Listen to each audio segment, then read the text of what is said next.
Coftal-ɓalli men. Oumar Mamadou Sow.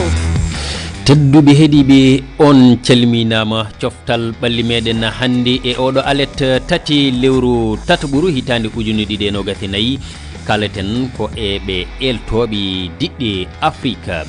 men kal e mo ganduɗa ko Rico Bersong mbo Cameroun ittaɗo e hoore équipe ngendijo o sababu o wiyama ko jencudi fadinodi e makko ndi ɗum wayno heɓaka. Sénégal Aliou Cissé eltowo baroɗe ɗe hepti hoolare fedde tambinde lato ballon Sénégal hono fédération hewɓe noon ina jaadi e wondi omo fonno waylede woppite e goɗɗo kadi ina wayno ƴeewe mayn kal e mo ganduɗa ko Merse Faye eltowo équipe Côte d'Ivoire nawɗo desewal kan mo leydi mabɓe hebluno men gartu e gueɗe goɗɗe ko wayna ha joni coupe confédération kam e ligue des champions africaine. Tedduɓe koni woni mbadi yewtere men.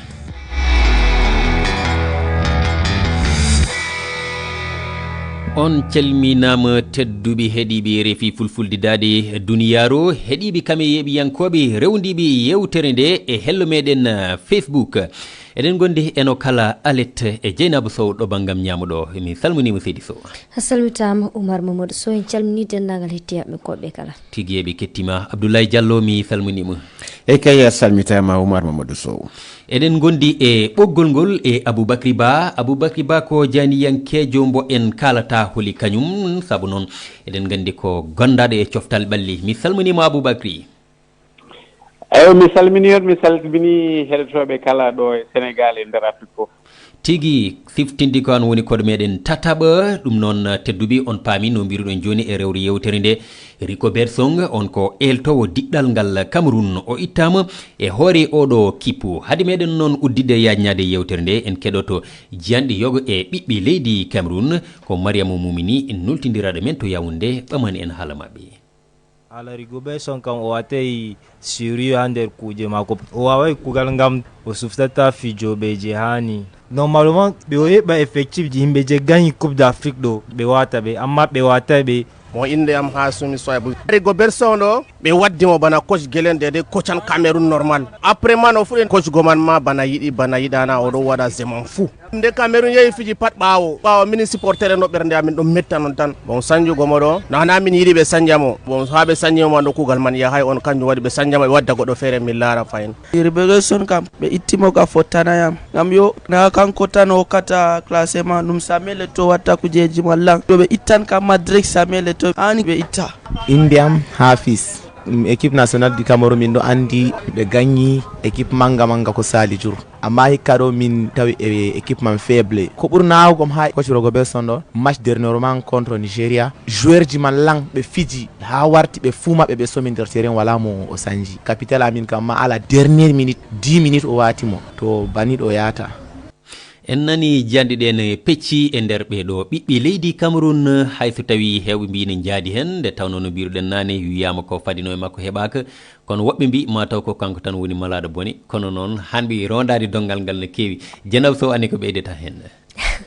eyyi ko noon Oumar Mamadou Sow wodi sakitiɓe sigi wiɓe kanko tan woni malaɗo bone nde entraîneur kañum wonno kañum ardi équipe hunde foof fawte koye dow mum hayso woni Rico Bersong kankone o laaɓani hen saabu en jii bilan makko ene ɗeesi hawnade seeɗa hayso woni omo waɗa golle kono ene manque kam ɗum no waɗa so riwama ene foti wonde saabu sa wiyama ya waɗ hunde a ngakkani sa riwama ne hani kono mbeɗa sikki Cameroun wona Rico Bersong ɓolo tan woni caɗele mabɓe aɓe jogui caɗele goɗɗe a heewi ɗe poti ƴewtade hayso woni ɓe diwi Rico Bersong ɓe mbawi addude goɗɗo mais so woni e nder mabɓe ko so iwani aɓe mbawi dañde caɗele kala e saaha so woni Rico Bersong kam oɗo saaha yehin ha ɗo ganduɗa caɗele ɗe ɓuuri ɗon caɗele ɗe diwi Rico Bersong.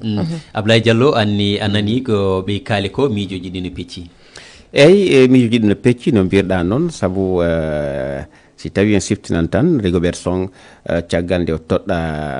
ngam eltude ngal diɗɗal ngal Cameroun ko ñande mi sikku ko hitande ujunaji ɗiɗi e nogay e ɗiɗi simi fayani ñande nogay jeetati lewru ɗiɗaɓuru ko hecci ñande nogay jeetati kadi woni duuɓi ɗiɗi timmuɗi kono nden Samuel Eto'o andini wonde o hedintintake contre aadi makko ka eltugol diɗɗal ngal Cameroun hedintintake sabu fandare nden ko heɓaka ɗum ne sa daari koko nani kono no Dieynaba wi tan na kanko tan sabu caɗele ɗen no ɓuri Rigobert Song fedde tambinde kala ko witte fukkoyngel e nder Cameroun woni fédération Fecafoot en jii jogui caɗele ngam tambitade ngal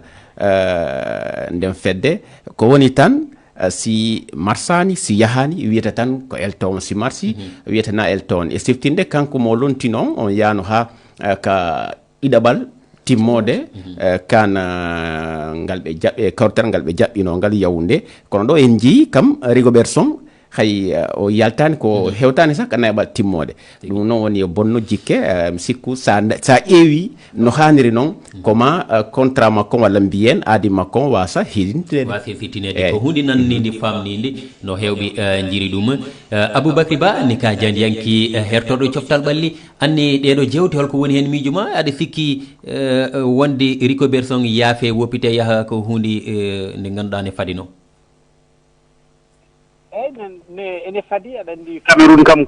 Cameroun ko leydi mawdi sen kaali haala football e Afrique Cameroun wona équipe tokoso so Cameroun yalti hono Sénégal yaltiri a haawi joni ma en kaal haala Aliou Cissé so yalti huitiéme de finale ko ene mbawi wiide ko wona ko fadano wona ko sikkano e oɗo équipe Cameroun kono noon wiyoɓe noon ɓe mi sikku tan jejjiti holno équipe Cameroun o yaari gila Rigobert Song ari andi Rigobert Song o ari ko après coupe d'Afrique gonnoɗo to Yaoundé ɓe Cameroun woni no troisiéme o ari premier ko idi wadde o waɗi qualifié Cameroun coupe du monde ɗum noon ko ganduɗa ko performance mawɗo o temne ko tadi o yehi ko to Algérie o gagni toon o qualifie Cameroun kono noon sen ƴeewi équipe Cameroun o no yaari depuis ko Rigobert Song woni ɗo ko probléme aji kewɗi won joni biɗo ko wona Rigobert Song tan woni probléme o ene heewi probléme e l' équipe Cameroun ɓe jeehi coupe du monde waɗi probléme ene waɗi ɗum ɗo gool mabɓe André Onana geddi equipe yeehi laawol mum yimɓe fof puɗɗi haalde on noon goto kala daranoɓe kala hankkadi noon wonnoɓe kamɓe ardiɓe football Cameroun e jejjiti fof par ce que Cameroun gagni Brésil aɗa Cameroun ilmina ko premier tour mais Cameroun gagni Brésil yimɓe jejjiti mbi ben c'est bon c'est kamɓe fof ɓe beltima ko Cameroun gagni Brésil o mais ko yimɓe jejjiti ko Cameroun koko ilmina premier tour koko ilminano premier tour tigui Aboubacry eyyi Aboubacry paɗon feɗenuma nde tawno waktuji ɗi no dogo woodi ko hettiyankoɓe men ɓe kamɓe ni ganduɗa gacci jiyanɗe mumen e tonggode meɗen WhatsApp won jiyanɗe ɓe jogui hen ɗum noon keɗoɗen yogue mabɓe garten Robert Sangude tino sagam yoppuɗon ha ɓooya e ha ɗo e 2025 e suuɗum ko jogui équipe o ɓaya no feewi saki équipe kadi il faut haɗa jogo ɗum o wawa andu jour uji so oɗo ari tan janggo haade riwe so ɓuuri tan waɗa caɗele yooɓe goppamo jogo so ni tawde en warti ɗum gonnono Robert Song e enen ni eɗen yaade ittego makko 100% saabu de oɗo Robert Song illuma o waɗi ɗum wonnono équipe e Cameroun o e en yiya gollal ngal faydinigal ngal o waɗi inchallah le équipe Cameroun o caggal nde fiwno Brésil ɓiɓɓe Afrique naɓe welti ɗon tan yimɓe yi ɗum wonnono gollal makko heɗen mbawi noon gonga Rigobert Song heɓani tan résultat ji laaɓɗi ka takata heddo équipe Cameroun surtout noon équipe Cameroun gandiraɗo golwolle mawɗe nder coupe d'Afrique hay si woni noon hollarina kam miracle e hakkude mum Algérie caggal de waɗata nde qualifié coupe du monde bo heɗen mbawi noon wona Rigobert Song jogui probléme tigui hay si woni wasata kono ko systéme o woni systéme mo gandanɗa hoorema feka fuuta hoore mumen heɓe poti daro ɓe ƴewtinde o Samuel Eto'o ƴewtinde o probléme o nder ƴeewa ɗaɗi gonɗi nder Cameroun par ce que Cameroun ko équipe gandanoɗa e aduna hande ɓe keeɓi caɗele wadde yoɓe paam wona entraîneur tan woni probléme ko noon Aboubacry hayso e konngol daɓɓol tan eɗen gandi hewɓe ina mbiya kippu wona tan e dumunu daɓɓo fewdete beele hanane kadi muñe kanko Rigobert Song o ɓeydo andude kippu o yaade e sukaɓe ɓe gam ƴeewe beel ma wat ko daña ala équipe Cameroun wona équipe pewnoteɗo équipe Cameroun feewi ene waɗi équipe aji ganduɗa hankkadi Afrique fewnetake kala garɗo hankkadi tan ko foti ko wiyede ko jogui ko équipe moƴƴo par ce que Cameroun ko ɗon tolni Sénégal ko ɗon tolni Côte d'Ivoire ɗi fof ko ɗon tolni kono noon ko jiɗnomi wiide haalde joni tan sa ƴeewi Rigobert Song équipe poɗɗo e Cameroun équipe mawɗo e Afrique poɗɗo e Cameroun so ɓe jaɓi gardien maɓɓe jooɗo ha 24 heures ha ganduɗa wiyete ko janggo woni match maɓɓe fuɗɗo immade équipe mum arta ɗon probléme aji ko toon puɗɗi probléme aji Cameroun keew wona Rigobert Song tan ɓe liddi Rigobert Song janggo kadi probléme aji goɗɗi ma gar il faut ko Camerouneji jaɓa ko wona équipe pewneteɗo Cameroun ko équipe pewɗo kala kene wawi waɗede yo waɗe to yo fawe lawol ande ko Cameroun yiɗi koko mawni Aboubacry Ba keddoɗa e ɓoggol ngol ha joni en jaltani eltoɓe ɓe en mbaylat tan leydi en kalino nani e gardidi alhaali omo ganduɗa ko Aline Cissé kankone o rokkitama hoolari imrade fédération mo Sénégal nawdi kippu o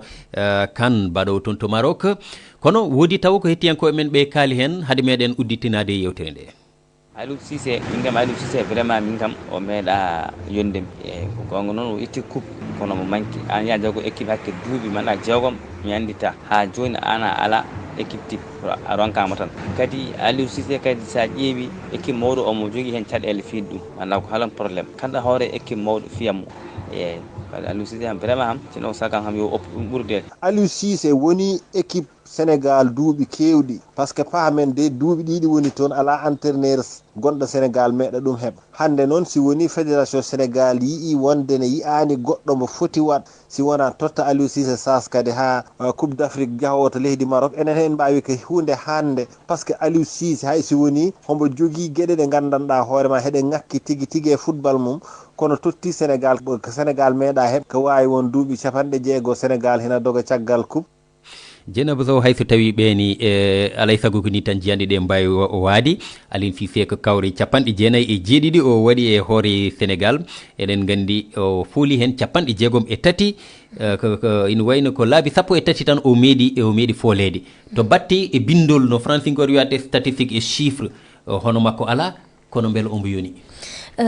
gertotomi koye ediɗo kañum minen ɗesi abbondirde jiyande seeɗa hayso woni Aliou Cissé statistique uji makko ne moƴƴi ɗon hay goto wawa waddemo ɗon reproché hunde kadi o waɗi ko hay goto waɗani waddi ɗo coupe kono firtani Aliou Cissé ko meilleur Aliou Cissé ne jogui limite aji mo jogui caɗele gadi ɗo wima Aliou Cissé ha joni ala équipe type ɗum ɗon kadi ko caɗele sa ƴeewi Sénégal meeɗa fiide équipe mo tan piggal ngal ganduɗa en labta hay équipe tokoso Sénégal fiyani ɗum piggal ngal ganduɗa en foti ɗum fiide te Sénégal Aliou Cissé hawri koye génération moƴƴo no jogui hayso woni génération ngaji goɗɗi no gonno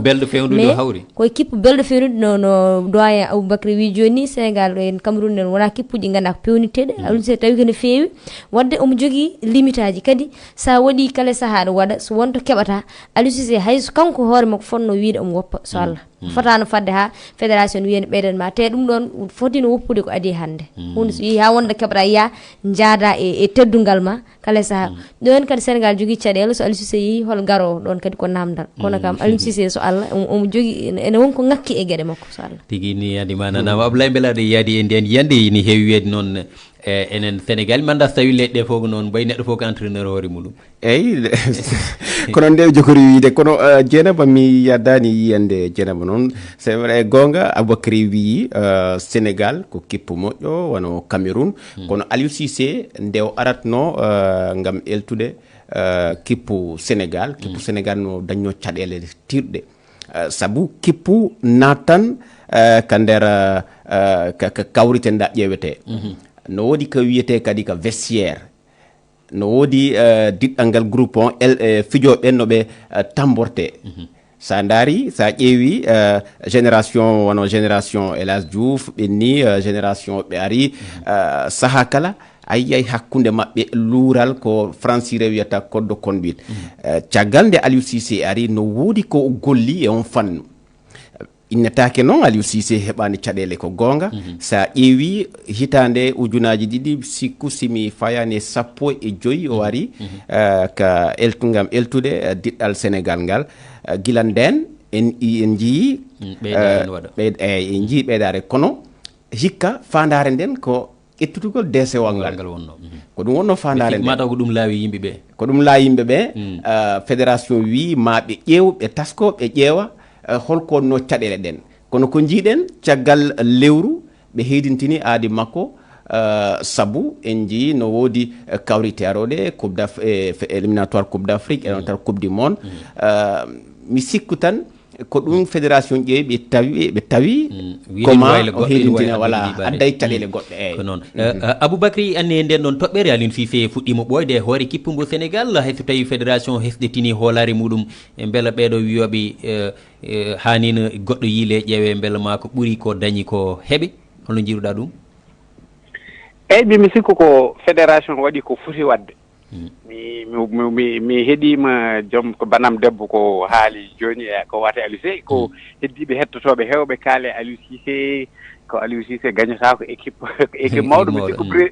mi sikku équipe Brésil ko équipe mawɗo Cameroun ko équipe mawɗo coupe d'Afrique des nations Aliou Cissé ko équipe goto meeɗi hawde équipe Aliou Cissé woni Algérie 2019 Aliou Cissé meeɗa pertude coupe d'Afrique des nations sen gari noon ha hankadi ko Aliou Cissé nde wari 2017 nde wari 2015 hawru keɗen élimina au premier tour o nawi en quart de finale 2017 o nawi en finale 2019 o nawti en finale 2022 o gagni hikka o jahen Côte d'Ivoire première élimination Aliou Cissé tan yimɓe mbiye yo itte ɗum wona mi sikku rewani lawol aɗa andi yimɓe ne kaala o ɓooyiɗo Aliou Cissé ɓooyiɗo par ce que yimɓe ala foof nde yimɓe dañi occasion riddude Aliou Cissé eyyi ko gonga noon ɗonni kam kalde haala heewi ombo heewi hen sowde mbiɓe haala hewat tan kono ombo heewi hen daɗɗi non mais ɗum kadi jimi Aliou Cissé woni le meilleur entraîneur de l'histoire du Sénégal mi anda holno kalda toon ɗum e pular ha yooɗa mi anda to kalda toon ɗum e pular ha yooɗa kanko woni eltowo ɓurɗo rewɓe ɗo ɓe fof kanko seɓoriɓe rewɓe ɗo ɓe fof kanko seɓoriɓe non ala saɓorɓe sago ɓurɓe ɓurɓe kay sa waɗi mo comparé rewɓe ɗo ɓe fof kanko ɓuuri hen Dieynaba yiɗi wiide koko au pays des aveugles ɗo kay ala au pays des aveugles madame Dieynaba yiɗi wiide ala aveugle ni ɗo kay kanko yiɗi wiide kon français wiyatni mataw meilleur des mauvais comme kamɓe sikki kala ɗo kay kanko woni meilleur des meilleurs jeeɗa ɗo moƴƴi kono ko jinnomi wiide noon yimɓe yo daarir ɗum noon aɗa yimɓe ni mbiyen yimɓe ne keewi wiide Aliou Cissé gagnataka équipe aji mawɗi mais hay goto gagnaki Aliou Cissé coupe d'Afrique des nations ƴeewe rek hay Côte d'Ivoire ɗo ko ilminen ko wona c'est pas une défaite c'est un match nul waɗi beltima ko match nul hay goto Algérie meeɗi hawde Aliou Cissé e coupe d'Afrique des nations oɗon kay Aboubacry ɓe ɗon seeɗa gila nde o ari at ƴeewa classement makko on ko FIFA anda tan o waɗi golli ko mari fayda o waɗi 30 de lebbi capanɗe tati kanko woni numéro 1 en Afrique lebbi capantati ko record hay goto meeɗa wadde ɗum noon Aboubacry wadde mbeɗa sikki Abou on wiyete Aline Cissé yo woppi ha joni e yeeso kippo seeɗa o duysaɓe ha yimɓeɓe immo Maroc ɗum noon waktuji ɗi no dogo dartaki nden toɓɓere tan no wawno wonde yewtere nde kono ha joni alay saago kadi kalen e omo ganduɗa ko Emerse Faye mo ganduɗa ko nawɗo diɗɗal Côte d'Ivoire betti hewɓe ɗo yimɓe cikkuno ina wayno ɓe laaƴi ɓe muti keɗoɗen taw o yogo ko ɓe ganduɗa hettiyankoɓe men gote mabɓe Moussa Ba keɗotoɗo men to leydi Mauritanie wonko haali hen o gonga noon affaire Emerse Faye vraiment ko hunde fonde haalede kono Emerse Faye ko tacticien ko entraîneur mawɗo par ce que aɗa andi entraîneur ne wasa jogade karallagal omo taw no jogui gandal andude jour uji ɗi oɗo ko hattani nawde oɗo ko wawi dagade oɗo ko wawi fowade par ce que entraîneur o holli vraiment kanko woni entraîneur Côte d'Ivoire ko entraîneur de situation vraiment donc sa ƴeewi noon yaltiniri e Côte d'Ivoire e oɗo kan ko hoore mawde wawi ɗum wadde wona koyel toksil Emerse Faye ko haali koko noon heddi noon objectif makko ala enen kadi cohluɗen ko janggo final wona quart de final par ce que en jeehi demi final déjà kadi ne koko aroyde so Allah jaaɓi Afrique ne jogui ɗum on ne jogui ɗin capacité ji o wi ko nayo ɓaltimode yiɗi nawde Côte d'Ivoire éliminatoire o soit ni fettede wonande coupe du monde e Dieynaba ko secondaji capanɗe tati dokkumami no jiiruɗa Emerse Faye yidde nde o jogui hewɓe mbi yiddeji makko ina ɓurti so haali haala coupe du monde beele wona ko nayi ko defiya ngal ɓeydimo softede kono noon ko adi ko fof en mbaɗatmo félicité saabu ko waɗi ko kanko no gueɗe baɗɗe fayida kono ko adi aɗa wiya ko final jahami ko demi final jahami wadde qualifié ha par oɗo sa foti wonde objectif makko wadde qualifié haw ɓenna kam o yaaha mondial so yiha toon noon so yiiɗi o wiya ko coupe jinmi addude par ce que kadi gonga koɓe mbi ko neɗɗo jogoto ambition ji wona kala e sata wiya ko demi final ko toon jahami so yeehi noon ha waɗi qualifié so yiiɗi o wiya ko coupe o jimmi addude saabu en jii ko waɗi e kano ko hay goto fadanamo ɗon te o waɗi ɗum o addi coupe o wadde pourquoi pas o yaaha toon o wiya noon noon yiyande maɗa nanama hormama mbeɗa sikki bandiraɓe worɓe ɓe Ablaye e Aboubacry jaafoto men e nden ɗon toɓɓere nde tawno hojomaji ɗi ko seeɗa keddi ete eɗen keddora haalde toɓɓe ɗiɗi. Abdoulaye ko an jadami natanten ko coupe de la CAF holko gaddanɗa hen bandiraɓe? eyyi coupe de la CAF Diable Noir e Cheikhoune United hay goto waɗani loggol match o ɗan kawrital ngal gasi ha laaɓi ceer USM Alger wawi taw Super Sport United loggi ɗiɗi e gotel kawrital ngal nan no jokki Moderne Future Foot Folly taw Al Hilal Benghazi loggi joyi e kowal match o ɗo kadi ha joni kawtal ngal nan jokki Club Africain Academia Lobito keppu kala waɗi loggol RS Berkane ɓe Maroc e Stade Malien ko si jamdi 19 yuni Zamalek e Kokoya ngal kawrital Oumar koko dirtina koko dirtina ha joni en jabnata folotiro wongo ngo ganduɗa ko Ligue des Champions e dongre Afrique ha joni e kay folotiro Ligue des Champions no mbiɗa noon e banggue Afrique hanki Espérance mo Tunis foli Al Hilal loggol ko wal ɗum saabi ɓe yawtika neɓal timmode Pétrole Luanda ɓe Angola foli Étoile Sahel ɓe Tunis loggi loggol e loggi ɗiɗi e kowal hay so tawi ɓe joƴƴinama Simba Sport Club ɓe Tanzanie wawi ko muusi Juwanen Galaxy ɓe Bostona loggi jeego e kowal Wydad foli ASEC loggol e kowal Pyramide Égypte naɓe ɓe e Nouadhibou ɓe Mauritanie naɓe kippo kala naadi loggi ɗiɗi Sundowns so foli TP Mazembe mo RD Congo loggol e kowal Oumar Modou Sow ko noon Ablaye ko ɗum gaddanɗa bandiraɓe walla eɗen jewte e ko heddi e kay ko ɗum to mi addanno hande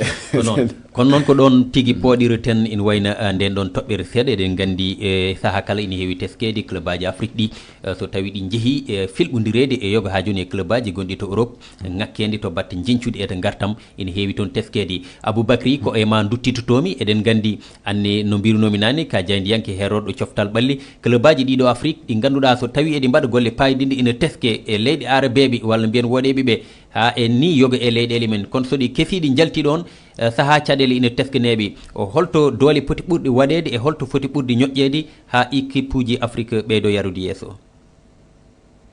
eyyi aɗa andi ko kalɗa ko ɗum woni FIFA ko ɗum woni CAF ɓe mbaɗi ko ɗum ɓe jii ɓe gandi ko waɗi ko joni ko wiyete la Africa Football League ko yimɓe mbiyata Super League africaine woni daragol mum ko yo wallu club aji Afrique ha daña doole mbawa yaade to e par ce que yaade coupe du monde des clubs garowo la année prochaine ganduɗa ko 32 équipe kawrata toon ko ganduɗa club aji Afrique kawrata e club aji Europe e club aji ɗi foof kono noon haade mum e yaade noon il faut que club aji Afrique ɓe ballitoro doole noon ko jawdi ɓe ngala kalis ɗum tan woni probléme aji Afrique wona goɗɗum joni holto ɗen doole kani heɓede ko e leyɗele ɗe walla ko e ƴewde walla diɓita partenaire en ko nandi hen ala wawa wonde leydi wawa jogade club ala droit ni jogade club leydi aɗani club kam ko privé ko entité privé ko jeeyalneɗɗo hoore mum jeeyani ɗum leydi wawa jogade équipe nationale o kono wawa jogade club ɗum tagi noon club aji ɗi kono somi wi leydi tan kewmi haalde koto ministére uji ɗi jagorɗe ɗe ina waɗi kalisaji jaltirteɗi gam wallude jomumen hay ɓen wona liggey mabɓe ene waɗi noon ene waɗi leyɗele ballitoɗe club aji mbawa ƴeftude avion mbawa wadde transport kono noon wona liggey mabɓe ɓe potani ni wadde ɗum sa yiiɗi donc ko jimmi widden ko club aji Afrique kañumen hoore mum mbaɗata poti wadde feere ha no dañiri kalis e koye mumen ene waɗi club aji qui sont bien organisés wayno Al Ahly en wayno Espérance de Tunis wayno Mamelodi Sundown ayi ko ɓen tan gañato hitande foof quasiment par ce que ɓen eɓe jogui kalis club ko kalis jogui ɗum kala ala club mawɗo mo ala kalis Ablaye anni ko ɓeydata ɗon hol no watte haaɗi jolte e kay no jolaki eɗen mbawi widima taw eyyi no Aboubacry wi ɗon kono komi wiyata tan comment leyɗele ɗen kadi ko français wiyata les conditions ɓe leyɗele ɗen tambito fuko koyngal leydi ndi ha club aji ɗin sa ƴeewi wawa yaade no fewiri no hanniri saabu sa ƴeewi ko nder leydi ndi taw fuɗɗoto ko nder leydi ndi fuɗɗoto si ɗum noon ala haray ko caɗele tan addata kawite ɗen ko noon tigui ɗum noon Allah jarama on jarama Dieynaba Sow a jarama yewtere meɗen gasi jarama Oumar Mamadou Sow en beltima ha dimanche paɗo tigui rigui Aboubacry min jettima e weltade an jabde wonde koɗo meɗen hannde on jarama ko min ɓuri no weltade on jarama mbeɗen ndi hatta goɗɗo mbe min loggi ɓoggole dani ma noon gara tawa min ɗo ala min ko mi arata kay mi addi leesa mi werta leesa damal tigi rigui ɗum noon a jarama tedduɓe on jarama Abdoulaye Diallo a jarama to karallagal to Mbalang Sonko e Sanan Doumbia golle moɗon jooɗi peewi tedduɓe aadi men ko yontere fande sogeno haaji